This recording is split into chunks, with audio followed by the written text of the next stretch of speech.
Missing लिंकवरती प्रश्न केला की महाराष्ट्राचा अपमान कसा? एकेरी उल्लेख करत राज ठाकरेंचा मुख्यमंत्र्यांना जळजळीत सवाल. बघून घेईन वक्तव्याचाही समाचार, तर आपल्या पक्षाचा मिसिंग अजेंडा शोधा, भाजपचा पलटवार. शिंदेंसोबतच्या भेटीवरनं संजय राऊतांचा शरद पवारांच्या विश्वासार्हतेवरच सवाल. तर ज्यांच्या पोटात दुखतंय त्यांनी आपला दवाखान्यामध्ये उपचार करून घ्यावेत. एकनाथ शिंदेंचा पलटवार. पवारांच्या राष्ट्रवादीकडूनही राऊतांना कानपिचक्या.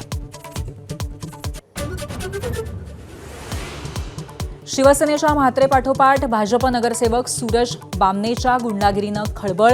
महाडमध्ये मुख्याधिकाऱ्याला शिवीगाळ आणि मारहाण. गुन्हा दाखल होऊनही बामणेवरती अजूनही अटकेची कारवाई नाही. पिंपरीतल्या मोशीमध्ये 30 तास उलटण्यानंतरही बचावकार्य सुरूच. 14 जण सुरक्षितपणे बाहेर. एकाचा मृत्यू तर काही जण अजूनही ढिगाऱ्याखालीच. बचावासाठी प्रयत्नांची शर्थ.